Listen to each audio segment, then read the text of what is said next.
welcome back to a new week of What's for Dinner. I'm really excited to show you these meals this week. They're all pretty yummy.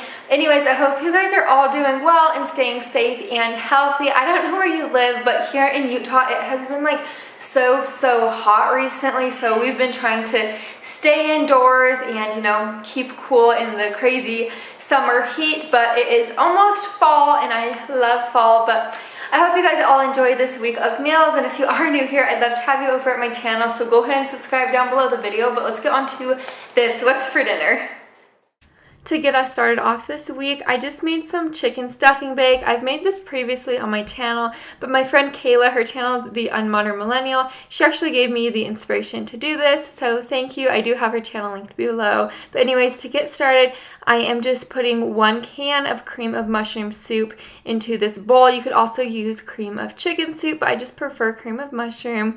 And then I'm adding in my milk. It's about 1/4 cup of milk, and then 2 tablespoons of some sour cream, and then I just whisk this all together. To my large casserole dish, I'm just spraying it with a little bit of some nonstick spray, and then I'm adding in our pound of chicken breast. This chicken breast, I did slice it thinly just because that's what I felt like for that night, but you could leave it in as breast. You just want to adjust the cooking time. And then I'm just adding in our creamy mixture on top of that. And then this next step is optional, but I do like to do it this way. I like to add some sharp cheddar cheese slices on top. I think it gives it some extra great flavor. And then on top of that, I'm going to be adding in this 6-ounce box of some stovetop stuffing mix. And then lastly, you're going to be adding about 3/4 cup of some chicken broth on top of that. I just covered it with some aluminum foil and put it into a preheated oven to 375 degrees for about 30 minutes. And then I took the aluminum foil off and put it back in the oven for an additional 10 minutes just to get that stuffing on top nice and crispy. Here it is out of the oven. This one came out super delicious. This is actually a family favorite recipe for me. My mom made this for me growing up, and typically we pair it alongside of some white rice, but I don't know what I was thinking, so I paired it alongside of a baked potato. I just totally forgot that I typically serve this with some white rice, but a baked potato still turned out yummy on the side. For this meal, I'm showing you we're just making some super simple beef empanadas. So to begin, I'm just cooking up a pound of some ground beef. To season it, I'm just using some taco seasoning.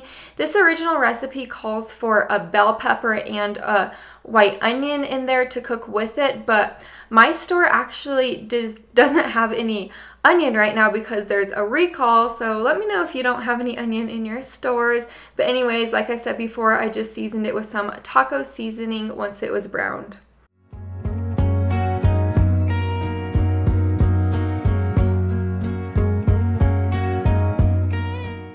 Now that our ground beef is completely cooked, we're going to start making our empanadas. So right here I have the Great Value pie crust. This is just 2 9-inch round pie crusts, and I just rolled these out. And then you're going to make them into whatever shape you kind of want to. So you can make them huge empanadas or super small. I just have my 1.5 cup measuring cup that I am just making into circles right here.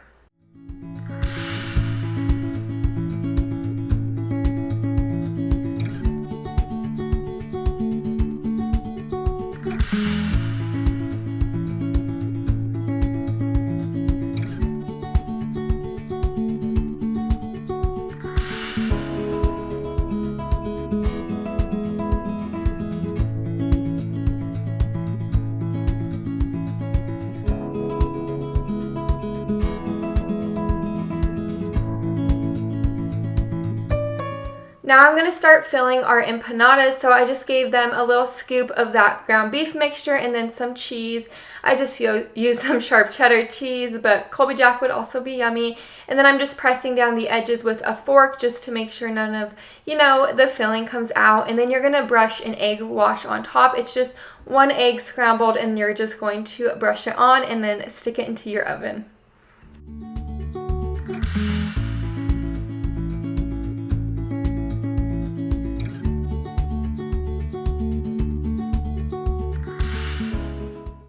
Here are my empanadas all plated up. These came out perfect. It was one of our favorite recipes this week.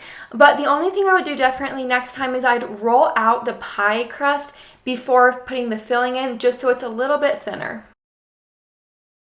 For this meal, we're just making some creamy chicken pesto pasta, and this one is so yummy. So to begin, I have some olive oil, about a tablespoon, in my saucepan right here, and then I'm adding my pound of some chicken. I did cut this chicken up into cubes, and I'm just seasoning it with a little bit of some salt, pepper, and Italian seasoning, and you're just going to cook this up.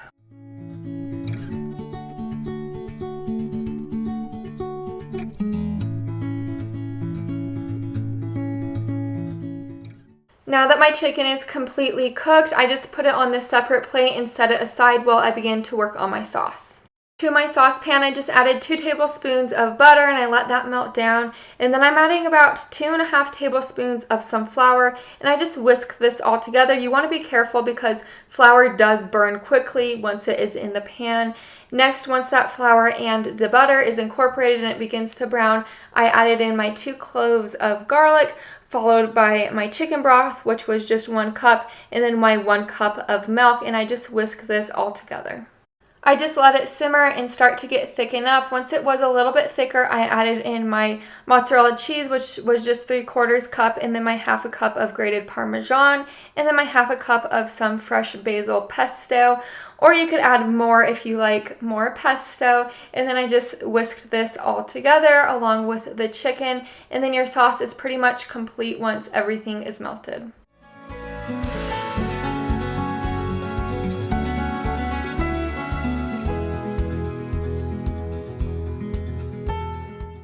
To my cooked penne pasta, I just added in our creamy pesto sauce, and I mixed this together. If you're wondering how much pasta I just used about 1/2 pound of uncooked pasta, which is the equivalent to 2.5 cups. Here is my bowl all plated up. I just sprinkled it with some Parmesan cheese and some parsley. This came out so good. This was actually also one of my favorite meals out of the entire week. It just had so much flavor, and I kind of forgot how much I love pesto. Here is our meatless meal. We're just making some spinach, artichoke, ravioli bake. To begin this recipe, I'm just going to start by chopping a few things first. So I just have this 14-ounce can of artichoke hearts. I actually only used 1/2 of the can of these, and I just saved the rest for another recipe. So I'm just chopped up 1/2 of this can right now. And then you're going to be wanting about 1 cup of some frozen spinach. You want to make sure there is no moisture in your spinach. So the way I always do that is I just get a towel and I just wring out all of the excess moisture.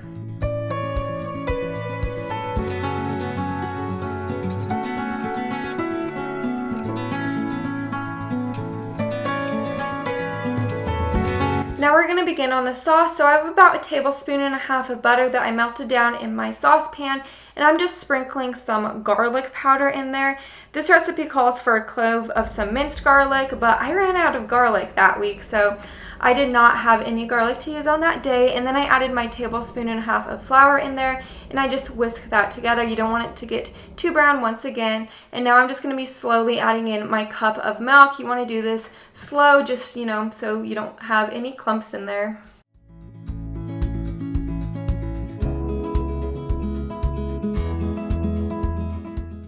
Now that the flour is nice and combined, I'm just adding in my tablespoon of cream cheese. I did kind of, chop it up into little blocks just so that it melts easier. Now for my favorite part, of course, the cheese. So I'm just adding 1/2 cup of some mozzarella cheese, and then a little under 1/4 cup of some Parmesan cheese, and I just whisk that all together until it got nice and cheesy and ooey gooey like that. And now I'm just adding in our chopped up artichokes along with the spinach that we chopped up earlier. And then you're also going to be using about 1/4 of a lemon juiced in there. I did want to let you know I ended up adding about 1/4 cup more of some whole milk to this, just so it wasn't so thick. So keep that in mind. If you don't want it as thick, just add some more milk. And then I'm just adding a little bit of some pepper to taste. This recipe is honestly so simple. Now we're just going to begin to assemble it. So I just put a layer of that sauce down in my 8x8 baking dish, and now I have 1 pound of some frozen ravioli. I didn't use the entire pound of ravioli. I probably used almost the pound, I guess, but not quite the pound. Anyways, I just layered this all up, you know, sauce and then more ravioli. On top, I'm just sprinkling it with some more Parmesan cheese and some mozzarella, and then I just stuck this into my preheated oven to 375 degrees for about 20 to 25 minutes.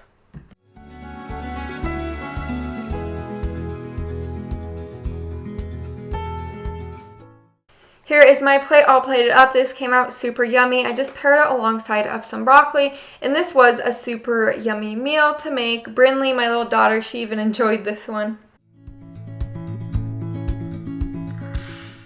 For this meal, we're making Longhorn Parmesan crusted chicken.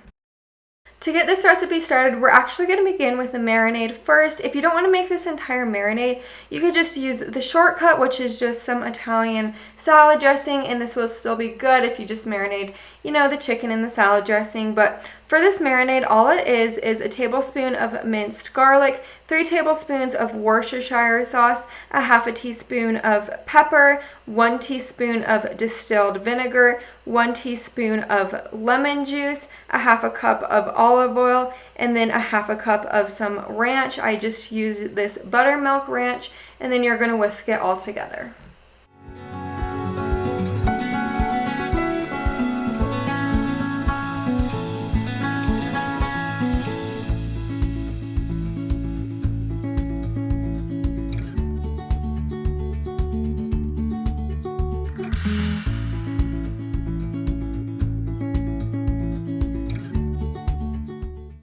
For my chicken, I have 3 large chicken breasts right here, and I'm just pounding it with my rolling pin. Of course, you could use a meat mallet, but this is really going to enhance your chicken and enhance the flavor and the texture of it. And then I'm just adding in our marinade to the chicken, and I let this sit in my fridge to marinate for a minimum of 30 minutes.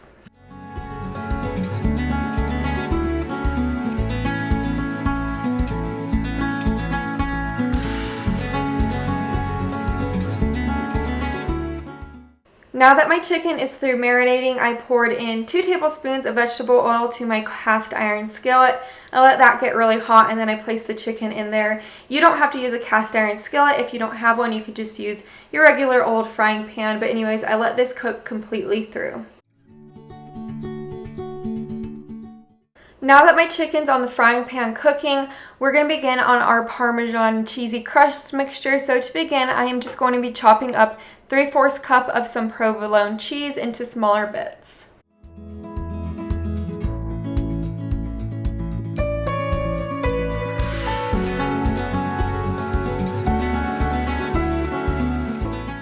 To go in my bowl along with the provolone cheese, you're going to be adding 3/4 cup of Parmesan cheese and then 6 tablespoons of some buttermilk ranch dressing, and you're going to microwave this until it gets nice and melty. I did it on 20-second intervals. To begin with the panko, I'm adding 1 cup of these Italian-style panko breadcrumbs to this bowl, followed by a tablespoon of some melted butter, and you're just going to stir this together.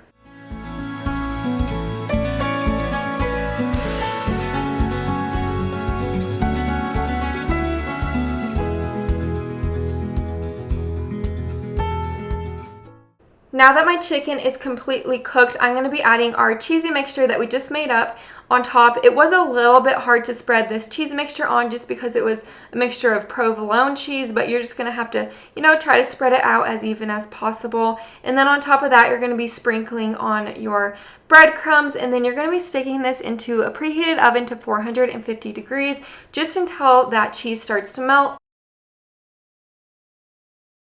Here it is out of the oven. To be completely honest, this came out so yummy. It really surprised me. It was super flavorful, and then I just, you know, paired it with some broccoli on the side. This was a really delicious meal. It was a little bit of work, but worth it. For this dinner, we're making some low-carb Greek chicken bake. I do want to point out to you first, if you've been on my channel for a while, you know I typically have a gas stove, and this one is electric, so we ended up having to get an electric stove because my gas stove totally broke, so now I'm gonna have this electric stove from now on. Anyways, I added my 3 large chicken breasts to my skillet with some olive oil, and then I just sprinkled both sides with this Greek seasoning. You do not want to cook this chicken all the way through. You just kind of want to cook it on each side for 2 minutes. Again, this does not need to be cooked through. You're going to be baking it in the oven thoroughly.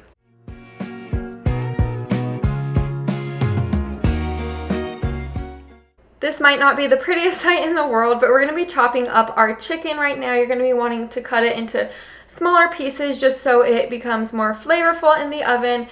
You know, this is not the prettiest sight. I agree. Uncooked chicken is just not glamorous at all.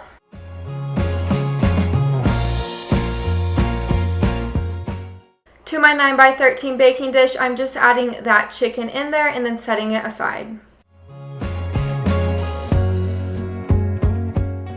To go on top of the chicken, I'm just slicing up some of these cherry tomatoes. I also have some sliced Kalamata olives. I know I said that totally wrong. I apologize, but you could also just use some black olives to go along with that. And then I also have some pepperoncinis. This is what these are. And then I just placed everything on top of that chicken, and then I put it into my oven. I also sprinkled some more of that Greek seasoning on top just because I wanted it a little bit more flavorful. It went in the oven on 375 degrees for about 25 minutes. You just want to make sure your chicken is cooked through.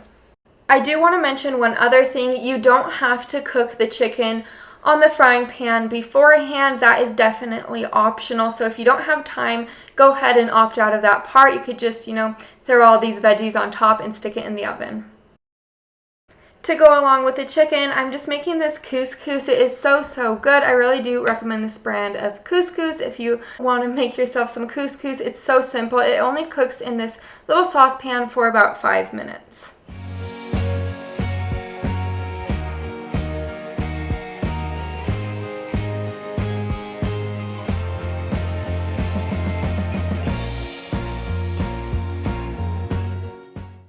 Here is my completed plate. This came out really yummy. Both my husband and myself enjoyed this dish. This was also super duper simple, so if you're looking for a simple recipe, this one might be the one for you. And that is a wrap of this week's meals. I hope you guys all enjoyed it and got some meal inspiration. As always, if you have any meal ideas for me, go ahead and leave them in the comments. I'd love to hear your guys' suggestions. Anyways, I hope you guys are all doing well, and I'd love to have you over here. So go ahead and subscribe down below the video, but I will see you in the next one. Bye for now.